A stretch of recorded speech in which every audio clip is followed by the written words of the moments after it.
नमामि चिन्मयं देवं सद्गुरुं ब्रह्मविद्वरम्।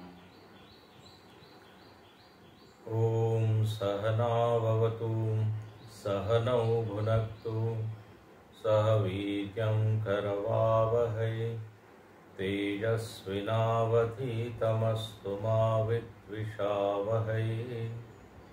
ॐ शान्ति शान्ति शान्तिः। आप्यायन्तु ममाङ्गानि वाक्प्राणश्चक्षुश्रोत्रमथो बलमिन्द्रियाणि च सर्वाणि। सर्वं ब्रह्मोपनिषदं माहं ब्रह्म निराकुर्याम् मा ब्रह्म निराकरोत्। अनिराकरणमस्त्वनिराकरणं मे अस्तु। तदात्मनि निरतेय उपनिषत्सु धर्माः ते मयि सन्तु ते मयि सन्तु। ॐ शान्ति शान्ति शान्तिः। यदि मन्यसे सुवेदेति दहरमेवापि नूनं त्वं वेत्थ ब्रह्मणो रूपं यदस्य त्वं यदस्य देवेष्वथनुमीमांस्यमेव ते मन्ये विदितम्।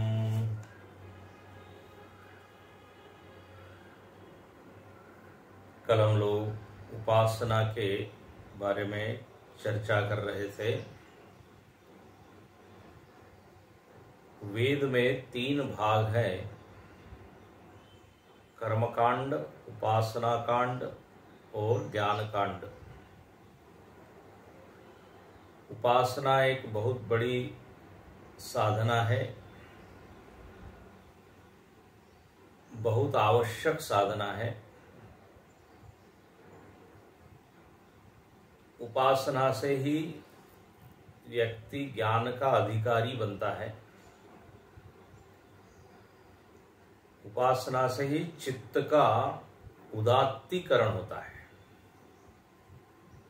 चित्त व्यापक बनता है, चित्त में निर्मलता आती है।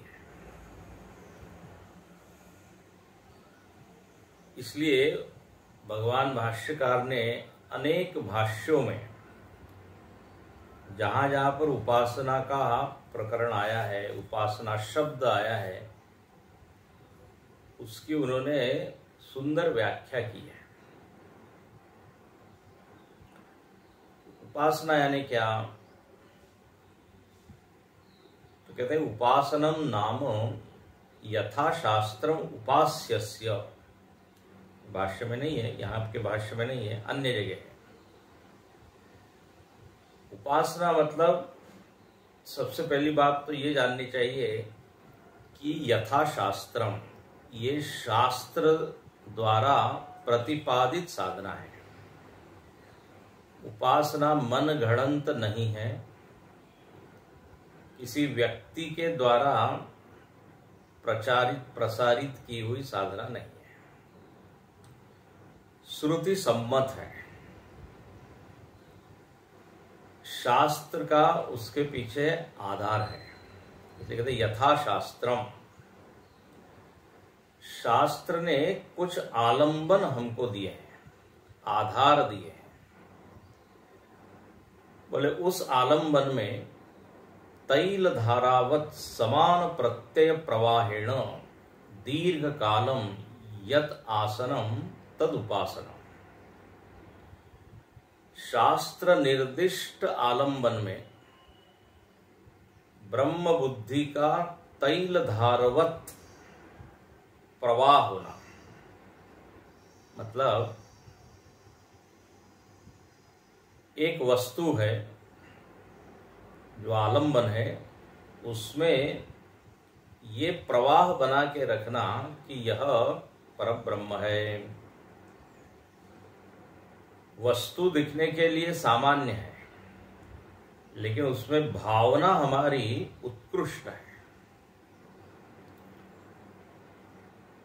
तो इसलिए उपासना की एक ये भी परिभाषा है, सामान्य वस्तु में उत्कृष्ट भावना। मैंने थोड़ा शब्द बदल दिया, कहीं कहीं लिखा है निकृष्ट वस्तु में उत्कृष्ट, निकृष्ट की बजाय सामान्य कर लीजिए। प्रस्तर है या काष्ठ है, लकड़ी है या कोई चित्र है, तो वस्तुएं सामान्य है, लेकिन उसमें भावना उदात्त हमने कर दी तो बोले ये हो गई उपासना। जैसे हमारे यहाँ कहा, नदी में आप देवी की बुद्धि रखिए, नदी में देवी बुद्धि, पृथ्वी में माता की बुद्धि, ये उपासना है। गाय में मातृ बुद्धि, गो माता, ये उपासना है। सूर्य चमक रहा है गगन में, सूर्य में नारायण बुद्धि, ये सूर्योपासना। प्रत्यक्ष नारायण, तो रोज उसको प्रणाम करें। तुलसी को माता माना, गुरु को ईश्वर माना, उसको कहते हैं आचार्योपासना। गुरु में मनुष्य बुद्धि को रिप्लेस करके ईश्वर बुद्धि रखना। गुरु साक्षात परब्रह्म, तस्मै श्री गुरवे नमः। तो इसको कहेंगे उपासना, आचार्य उपासना। समाज में भी राष्ट्र के स्तर पर हम राष्ट्र की उपासना करते हैं, तो तिरंगे को प्रणाम करते हैं। तिरंगा तो एक सामान्य वस्तु है, 3 रंग का कपड़ा है, लेकिन उसमें ये बुद्धि की ये भारत है। तो तिरंगे को सलाम मतलब भारत को सलाम, तिरंगे का अपमान मतलब भारत का अपमान। यदि झंडा ऊंचा रहे तो इसका मतलब भारत ऊंचा है, झंडा नीचे गया मतलब भारत नीचे गया। तो सारी भावनाएं हम उस एक वस्तु के सामने प्रकट करते हैं। तो एक विग्रह है, उस विग्रह में हमने ब्रह्म बुद्धि रखी। अब यहां पर 2 तरह के विग्रह बता दिए। एक है जीव, जो मैं हूं परिच्छिन्न, उसमें ब्रह्म बुद्धि रख रहा है, ये भी उपासना है। इसको कहते हैं अहम ग्रहोपासना। अहम को उच्च मानना, कि जितने हमारे छोटे अहम है उसको विलीन करके अपने में एक श्रेष्ठ बुद्धि की मैं चैतन्य हूं, मैं आनंद रूप हूं, ये मानना। और जब ब्रह्म ज्ञान होता है तो फिर हम जान लेते हैं, फिर मानने की बात नहीं होती। लेकिन जब तक जाना नहीं है तब तक भावना तो बना सकते हैं। अखंडानंद जी महाराज कहते थे, झूठ मूठ में ही अपने आप को ब्रह्म कहिए आप। ब्रह्म के लक्षण झूठ मूठ में ही अपने में डालिए। मैं असंग हूं, हालांकि मैं खूब आसक्त हूं, लेकिन 2 घंटे अपने आप को यही कहिए, अहम असंग, अहम शांत, अहम अद्वितीय, अहम निर्गुण, अहम निराकार। तो अपनी जो परिच्छिन्नता है उसको विलीन करने का प्रयत्न करें, ये अहंग्रहोपासना। और किसी बाह्य आलंबन में जब हम यही सारी भावनाएं प्रकट करते हैं तो वो आधी दैविक उपासना हो जाती है। ये बहुत काम की चीज है उपासना। जब आप विग्रह के सामने ये बुद्धि रखते हैं कि ये तो साक्षात परमात्मा है, तो देखिए हम अपनी सारी गलतियां उसके सामने प्रकट करते हैं। हमें ये दोष है, प्रभु अवगुण चित्त न धर्यो, मोसम कोन कुटिल खल कामी। अब ये सब किसके सामने हम प्रकट करें? उसी के सामने करेंगे जो इसका दुरुपयोग नहीं करेगा। किसी व्यक्ति के सामने तो हम बड़ा अच्छा बनते हैं, अपना अच्छा पक्ष ही सामने रखते हैं, क्योंकि कुछ गड़बड़ अपनी गलतियां बता देंगे तो हो सकता है ही विल मिसयूज दैट। लेकिन भगवान के सामने अपना दिल हम खोल देते हैं। एक व्यक्ति जो है किसी मंदिर में अपने सारे दोष भगवान को जोर जोर से बोल रहा था, बता रहा था, अकेला ही था। लेकिन वही एक दूसरा व्यक्ति आके खड़ा हो गया, तो एकदम मौन हो गया, मन में अब बता रहा है। इस व्यक्ति ने कहा, भाई आप ऐसे मौन क्यों हो गए? अब आप अपने दोष क्यों प्रकट नहीं कर रहे हैं? बोले नहीं, अब आप आ गए ना। तो बोले क्या हुआ? हम आ गए तो क्या हो गया?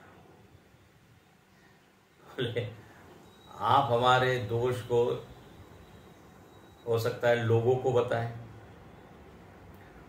हो सकता है उसका आप दुरुपयोग करें,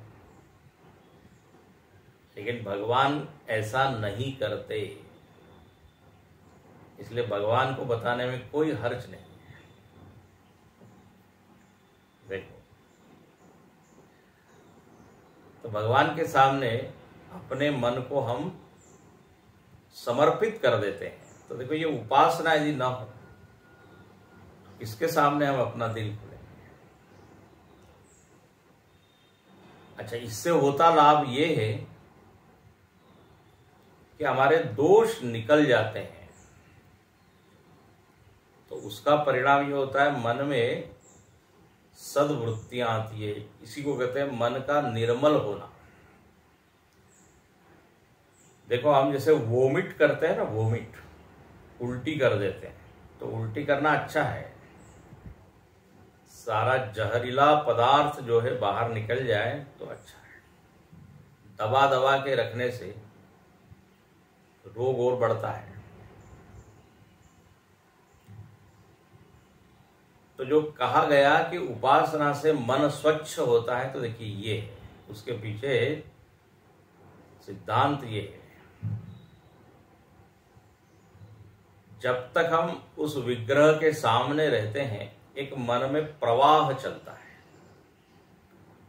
सांसारिक विषयों से हम दूर हो जाते हैं। तो देखिए, उतनी देर के लिए तो चित्त का स्तर ऊंचा हुआ कि नहीं? उतनी देर के लिए तो हम अपने आप को ऊपर उठा सके। इसलिए इस उपासना की आवश्यकता है।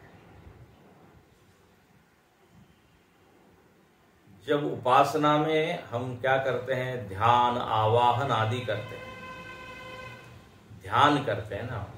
आप पूजा करते होंगे तो उसमें पहले ध्यान होता है, शांताकारम भुजगशयनम। ध्यान करना मतलब भगवान के साथ अपना मन जोड़ना, वृत्ति को भगवदाकार करना। फिर घंटानाद इत्यादि होता है। घंटानाद, घंटानाद मतलब क्या? तो देवता आवाहन लक्षण।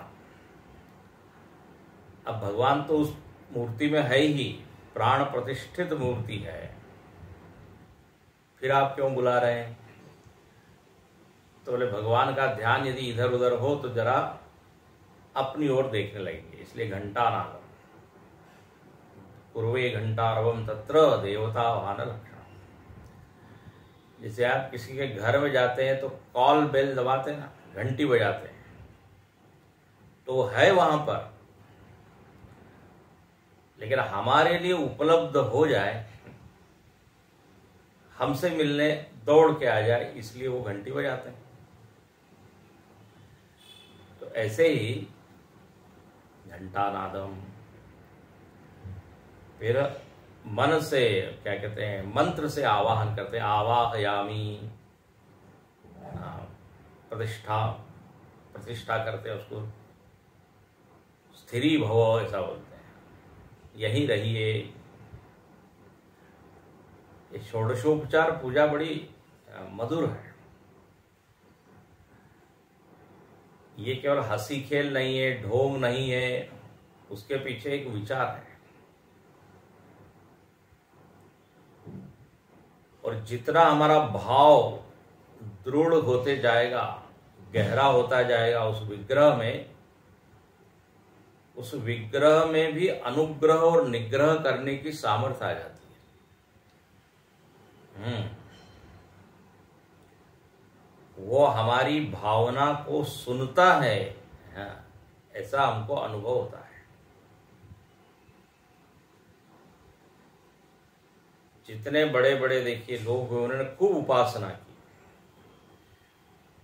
एक बहुत बड़े संत हुए स्वामी करपात्री जी महाराज, काशी के उद्भट विद्वान, बहुत ही, उन्होंने श्री भगवान वाच इस शब्द के ऊपर ही 7 दिन प्रवचन कर दिए, गीता शुरू ही नहीं हुई। श्री भगवान वाच, ऐसे विद्वान। उन्होंने वेद के ऊपर इतना मोटा ग्रंथ लिखा है, वेद पारिजात। तो उनके बारे में स्वामी अखंडानंद जी बता रहे थे हमारे गुरु जी को, बोले उन्होंने बहुत उपासना की, उपासना के बिना विद्या खुलती नहीं। उपासना से ही अंतःकरण का स्तर इतना ऊंचा हो जाता है, तो वहां पे सारे अर्थशास्त्र के खुल जाते हैं। भगवान की ऐसी कृपा होती है। कृपा को खींचने के लिए ये कहीं न कहीं हमारी बुद्धि एक जगह स्थिर करके ब्रह्म भाव उसमें करना चाहिए। इसलिए जो यहां लिखा है ठीक ही है। ये उपासना में मुख्य फल तो यही है, चित्त की शुद्धि, चित्त की एकाग्रता, विक्षेप की शांति। उपासना से क्या होता है, विक्षेप कम होता है। यदि सही ढंग से की जाए तो ये बहुत महत्वपूर्ण है। काम चलाने के लिए, टाइम पास करने के लिए एक काम है पूजा, जब उस तरह से करते तो ज्यादा लाभ नहीं होता। फिर भी भगवान 2-4 नंबर तो दे ही देते हैं, बोले कम से कम बैठा तो है ये, भले इसका मन भटक रहा है, ओके। कॉपी में कुछ लिखा हो तो कुछ तो नंबर मिल ही जाते हैं। तो लिखते हैं कि शास्त्र निर्दिष्ट आलम्बन में अपनी भावनाएं व्यक्त करना। तो ध्यान, आवाहन, पाद्यम, अर्घ्यम, है ना, ये सब उसमें उपचार होता है। और इस उपासना का मुख्य फल तो अधिकारी बनना है, लेकिन इसके दूसरे भी फल होते हैं, चमत्कारिक फल। भक्ति या ये जो साधना है, इस मत समझना इससे कुछ होता नहीं है। ऐसे ऐसे फल मिले हैं लोगों को कि सामान्य व्यक्ति आश्चर्यचकित हो जाता है, ये कैसे हो सकता है।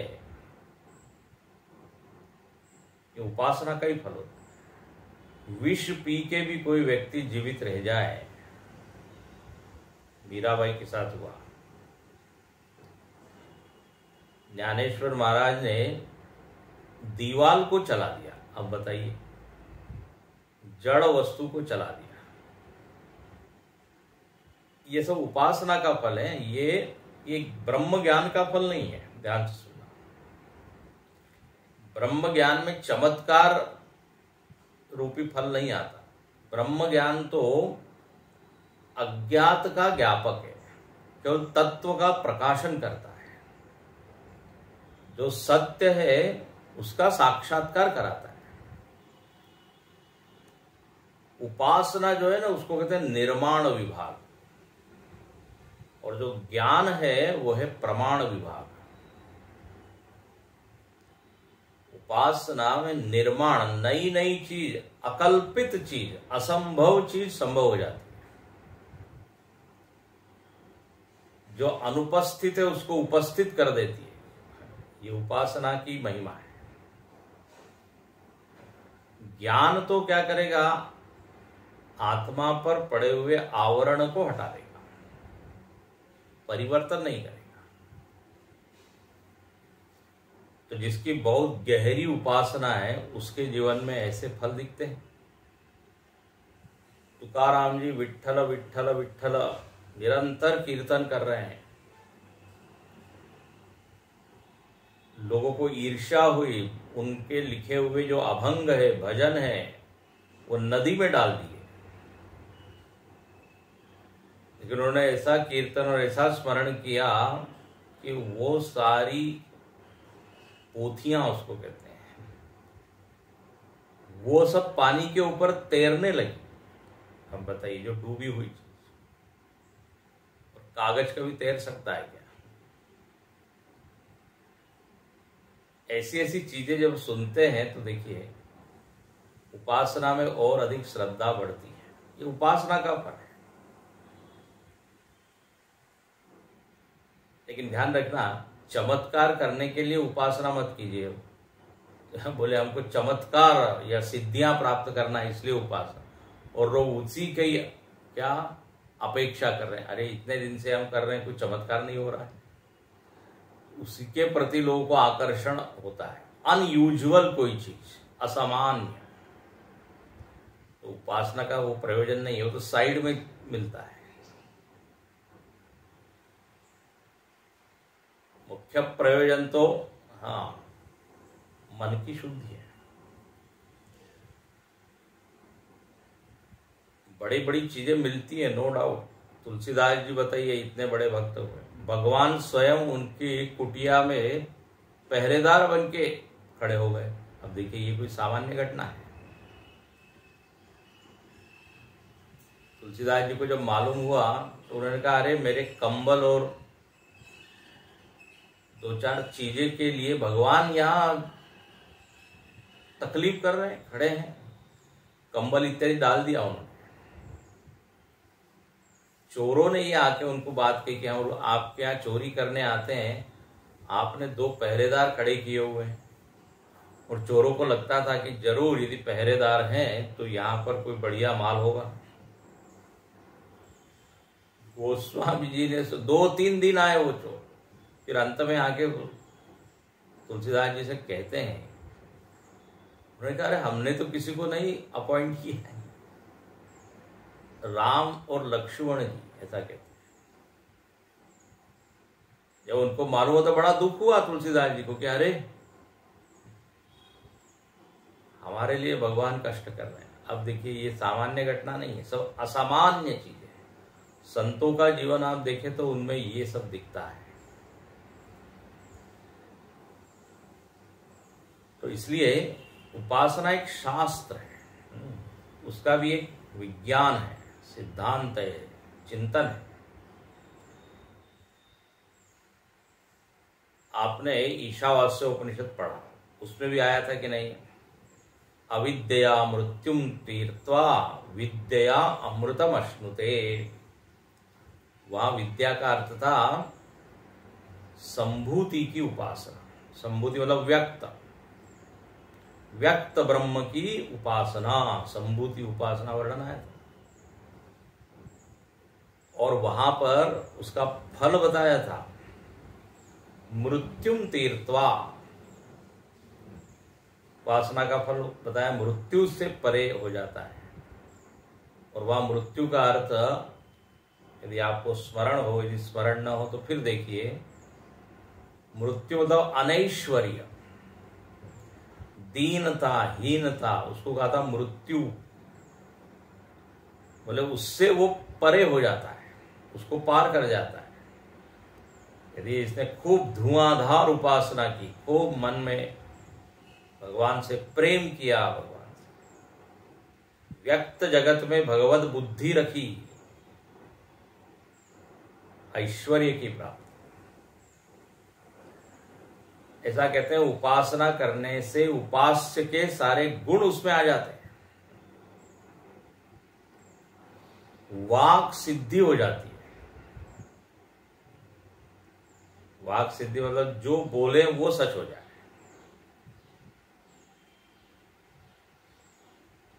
और सत्य संकल्प वाला हो जाता है। भगवान सत्य संकल्प वाले हैं, जो संकल्प करते हैं वो सच होता है। तो ऐसे ऐसे संतों का जीवन यदि आप पढ़ें तो दिखाई देगा, उन्होंने जो संकल्प किया, जो इच्छा व्यक्त की, जो विचार व्यक्त किए, वो हो गया। अभी तो ईश्वर का गुण है। ईश्वर में जो 6 गुण बताए हैं, ऐश्वर्यस्य, समग्रस्य, धर्मस्य, यशस्स्य, 6 गुण बताए हैं। धर्म है भगवान में, श्री है, यश है, भगवान बड़े यशस्वी है, वेरी पॉपुलर, और विरक्त है, और भगवान कैसे हैं, मुक्त है। तो ये सारे लक्षण उस उपासक में भी आ जाते हैं। इसलिए उपासना हल्की चीज नहीं है। लोग बोलते हैं ये क्या आप पत्थर की पूजा कर रहे हो। ये पत्थर थोड़ी कुछ आपके इच्छा को पूरी करेगा, संकट को दूर करेगा। और फिर लोग मजाक भी करते, देखो पत्थर के ऊपर चूहा घूम रहा है, लेकिन देखिए वो हटा नहीं पा रहा है। ऐसे ऐसे लोग उसे व्यंग करते हैं, विनोद करते हैं।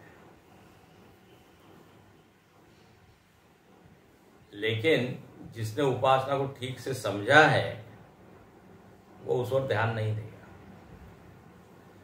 अब देखो एक थोड़ी सी टेक्निकल बात बताएं।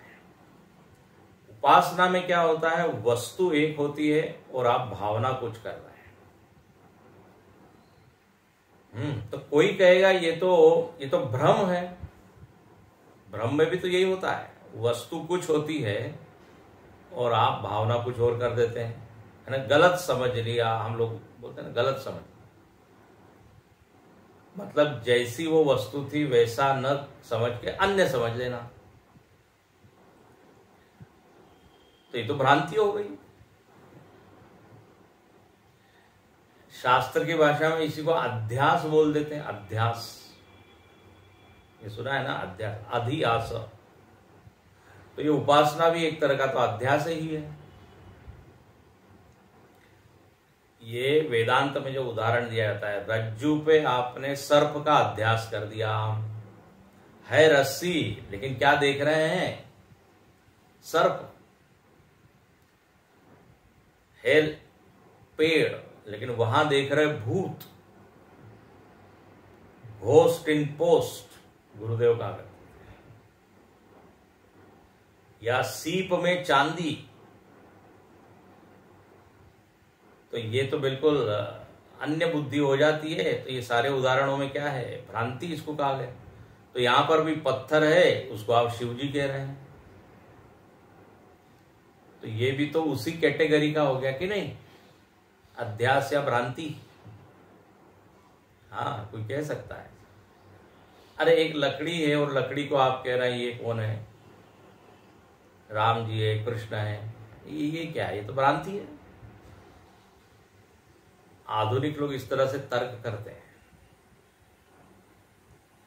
तो देखिए, रज्जू पे जो सर्प देखना है वो अज्ञान से सिद्ध है। ध्यान से सुनना, ये अज्ञान के कारण होता है। पेड़ खड़ा हुआ है जंगल में, थोड़ा अंधेरा है और हमको लग रहा है कि वह भूत है, तो ये आपने जो आरोप किया है ये अज्ञान के कारण किया है। और इधर जो हमने प्रस्तर पर ईश्वर बुद्धि रखी है ये शास्त्र सिद्ध है, अज्ञान सिद्ध नहीं है। शास्त्र ने ऐसा करने को कहा है। देखो, आपको दोनों का कंपैरिजन बता रहे हैं। ये टेक्निकल पॉइंट है, ये शास्त्रों में आता है इसलिए उठा दिया हमने। उपासना भी एक तरह का अध्यास है, आरोप है, लेकिन वो शास्त्रीय आरोप है। वह हमारे मन को स्वच्छ करने के लिए वो बहुत काम का है। रस्सी पे सर्प का आरोप करते हैं तो वो तो हमको डराने के लिए होता है, हम तो डर जाते हैं उससे, भय की सिद्धि होती है उससे।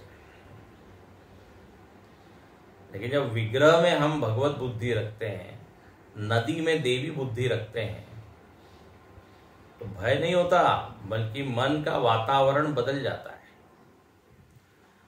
आप नदी को कहे पानी, हमने पानी में नहाया ऐसा आप बोलिए, और ये कहिए हमने गंगा जी में नहाया, तो भाव बदल जाता है, पवित्र हो गए। एक भीतर एक अच्छा दिव्यता का अनुभव होता है। तो उपासना में भले ही आरोप है, लेकिन वो आरोप ज्ञान की ओर ले जाने के लिए, ध्यान से सुनो, ज्ञान के लिए वो आवश्यक है। लेकिन जो दूसरी जगह हम गलत चीज आरोपित कर देते हैं, अब आत्मा में देह का अध्यास, देहाध्यास उसको कहते हैं, आत्मा को शरीर मान रहे हैं, तो इससे तो नुकसान ही है। इससे कोई चित्त का उदात्तीकरण थोड़ी होगा। तो इसलिए इसको कोई ऐसा ना कह दे कि ये तो आप अध्यारोप कर रहे हैं, तो ये तो ज्ञान नहीं है या ज्ञान के विरुद्ध है, क्योंकि ज्ञान में तो वस्तु जैसी होती है वैसी ही हमको समझनी होती है। बोले ओके, लेकिन जब तक आपको आत्मा का ज्ञान नहीं हो तब तक ये आरोप की। तो यहां पर ये जो साधक है, इस साधक ने यही काम किया है। देखो, ये सब क्यों हम बता रहे हैं, मत समझिए विषयांतर हो रहा है।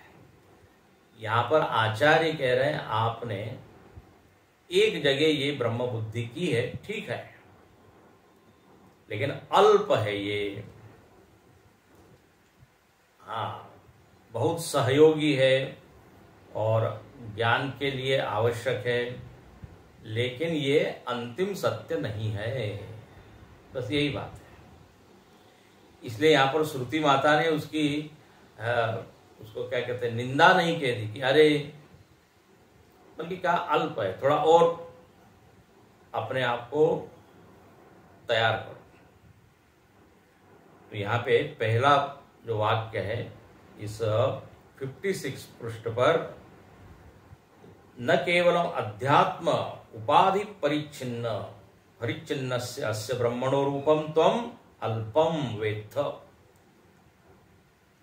ये जो तुमने जाना है ये अल्प जाना है, और जो आधिदैविक देव में आपने एक बुद्धि रखी है यही देव है। अब कल हमने बताया कृष्ण को राम को ब्रह्म मानना बहुत अच्छा है, लेकिन उसको व्यक्ति मान के सीमित कर देना और अन्य भगवान से उसको अलग करके विवाद करना, बोले ये उपासना नहीं है। एक ही साथ उसमें देव बुद्धि भी है और व्यक्ति बुद्धि भी है। व्यक्ति बुद्धि हटा दीजिए, देव बुद्धि मतलब क्या, वो दिव्य है।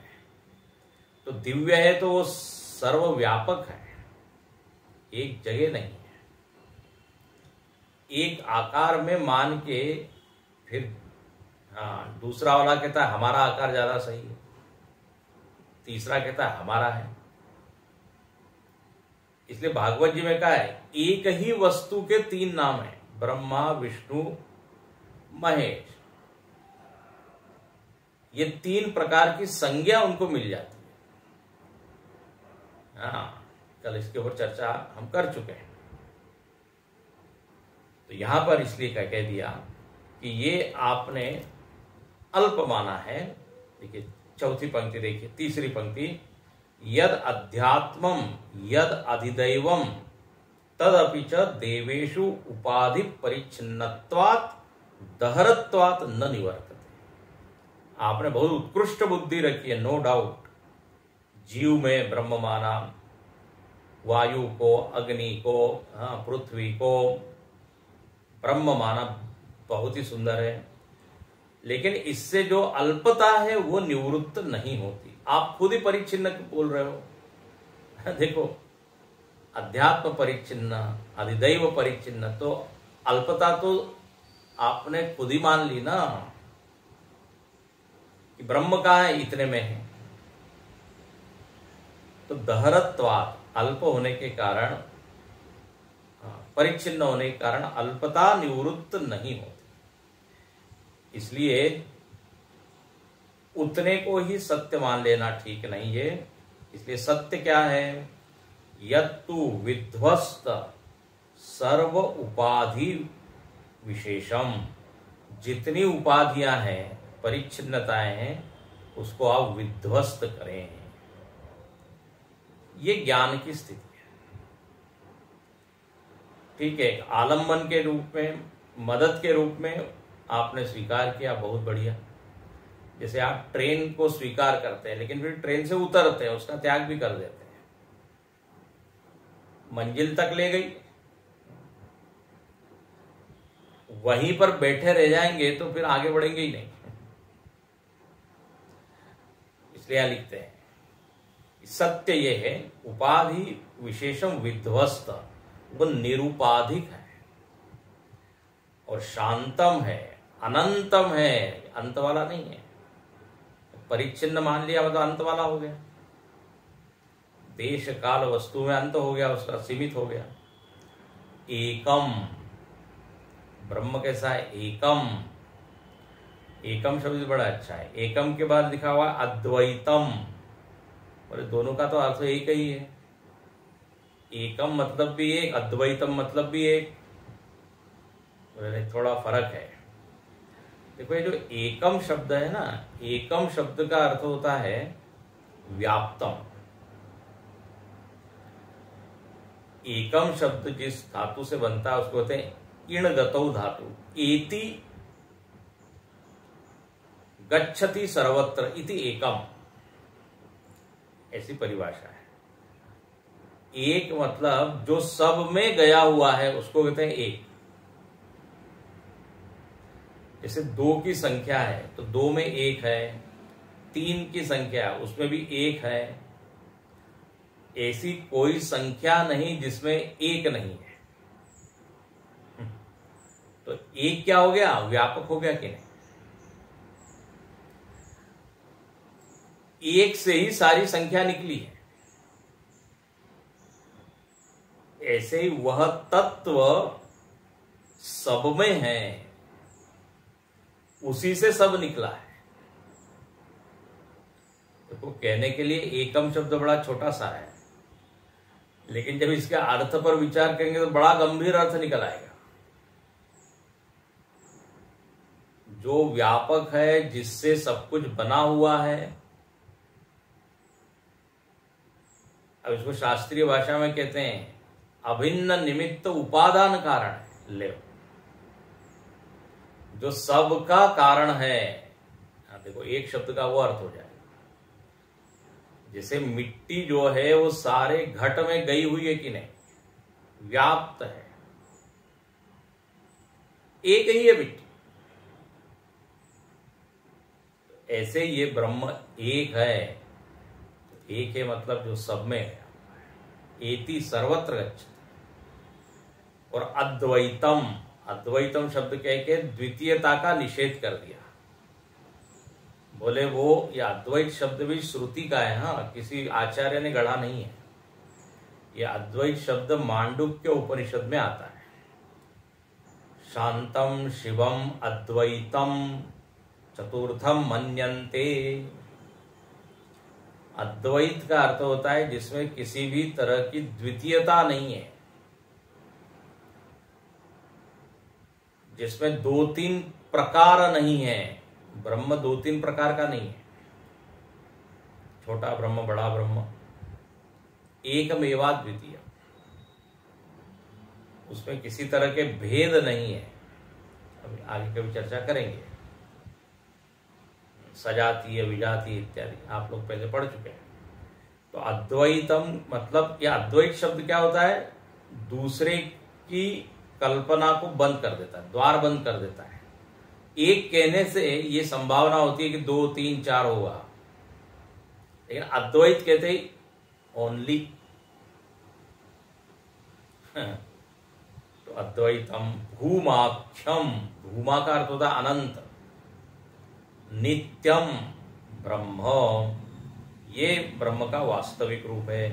तो इस ब्रह्म में कोई जानने की क्रिया नहीं होती, न सुवेद्यम, इसको अच्छे से जाना कम जाना। इसलिए तुम क्या करो, इस ब्रह्म के बारे में फिर से विचार करो।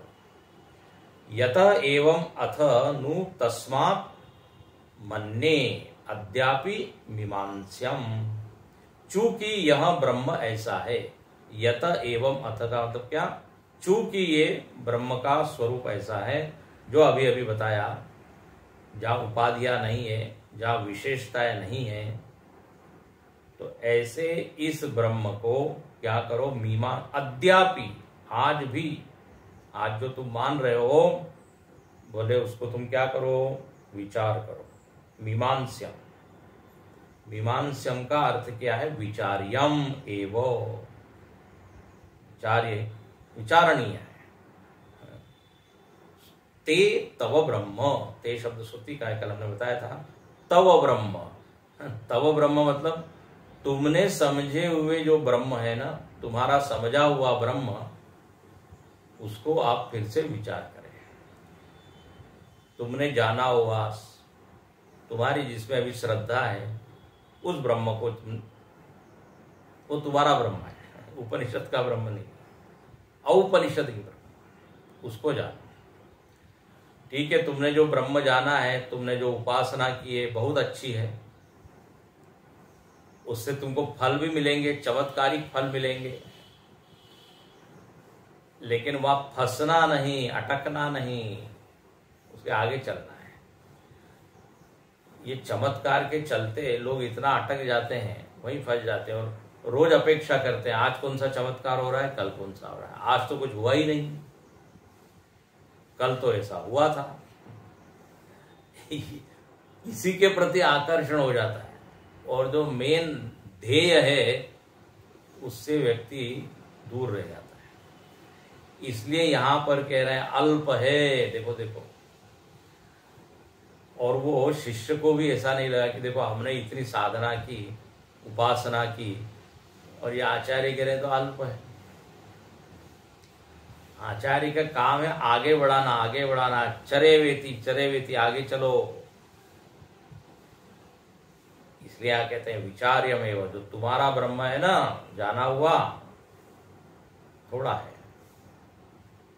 एवं आचार्य उक्तः, इस प्रकार से जब आचार्य ने कहा, तो शिष्य एकांत उपविष्ट, तो शिष्य जो है एकांत में जाके बैठ गया। उपविष्ट, एकांत में, एकांत का अर्थ होता है जहां एक हो और बस अंत हो जाए, दो तीन चार नहीं हो, अकेले हो। विविक्त देश सेवितम अरतिर जन संसदी, अन्य किसी लोग, अन्य लोग न हो, एक हो। तो एकांत में वो बैठा। एकांत को भी पचाना पड़ता है, परसों हमने बताया था। सात्विकता या विरक्ति न हो तो एकांत खा जाता है लोग। उपविष्ट समाहितः, समाहित का अर्थ है सम्यक आहित, चारों ओर से उसने मन को समेटा, एकत्र किया। इसको कहते समाहित करना। और फिर क्या किया? मन को एकाग्र करके समाहित सन यथोक्तम आचार्येण आगम अर्थ तो विचार्य। आचार्य ने जो आगम वाक्य बोला था पीछे, आपको स्मरण होगा आगम वाक्य, बोले ब्रह्म क्या है? तो कहा जो विदित और अविदित से अन्य है ना। इसको आगम वाक्य भाष्यकार ने कहा था। जो वेद्य भी नहीं बनता और ऐसा भी नहीं है कि जो अज्ञात ही है, दोनों से अलग है। तो इसी के ऊपर वो विचार किया।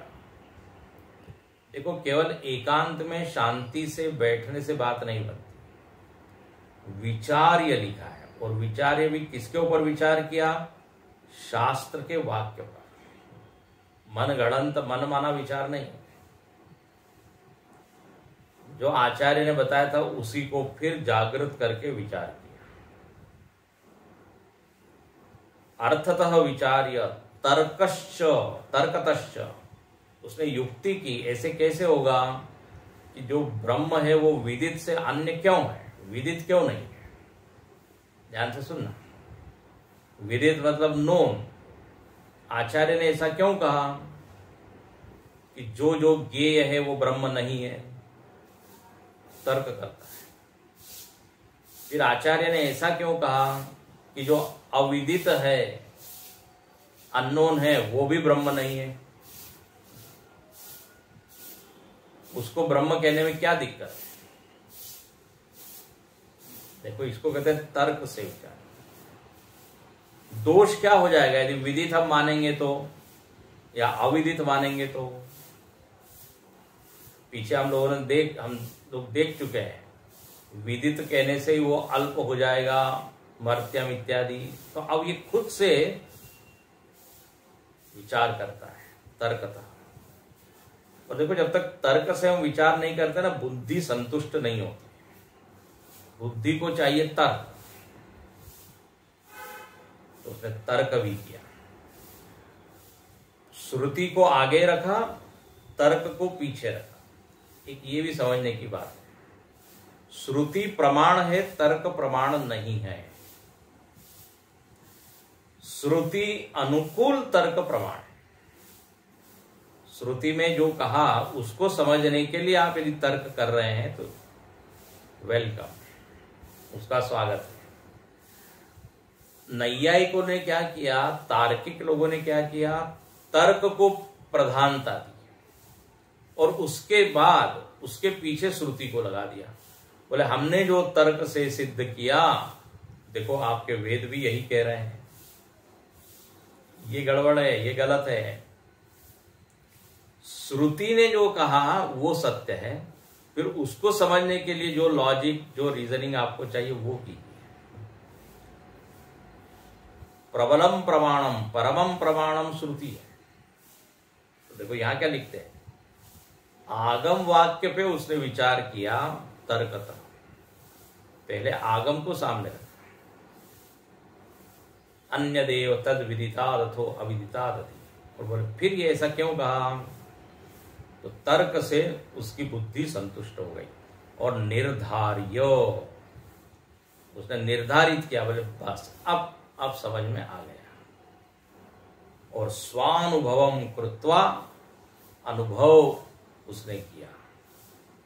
तो श्रुति, युक्ति, अनुभूति, श्रुति के अनुकूल युक्ति हो और युक्ति के अनुकूल अनुभव, ये तीनों मैच होना चाहिए। तो तीन दिशा में जा रहे हैं तो ज्ञान नहीं होगा। श्रुति कुछ कह रही है, तर्क से हम और कुछ सिद्ध कर रहे हैं, उसको कुतर्क बोल देते हैं। श्रुति विरुद्ध तर्क, श्रुति कह रही ब्रह्म अस्ति, तर्क से सिद्ध किया ब्रह्म नास्ति। इसलिए हम लोग जो शांति मंत्र रोज पढ़ते हैं केनोपनिषद का, उसमें पहला ही वाक्य क्या आता है? एक वाक्य आता है, माहम ब्रह्म निराकुर्याम, मैं ब्रह्म का निराकरण निषेध न करूं, है ना। तर्क से ब्रह्म को ही खंडित कर दूं, ऐसा न हो। तर्क इस निष्ठा को बनाने में सहायक हो। तो तर्क से उसने ये किया, और फिर अनुभव, अनुभूति, तर्क से चाहे जो सिद्ध कर दे, लेकिन अनुभव यदि नहीं हो रहा है तो बेकार है तर्क, केवल जबानी जमा खर्च। तर्क से चाहे जो सिद्ध हो सकता है। एक व्यक्ति से पूछा कि चंद्रमा पास में है कि अमेरिका, तो उसने कहा चंद्रमा पास में है। ये कैसे कह रहे हो? तो उसने तर्क दिया कि जो चीज पास में होती है वो दिखती है, जो चीज दूर होती है वो दिखती नहीं है।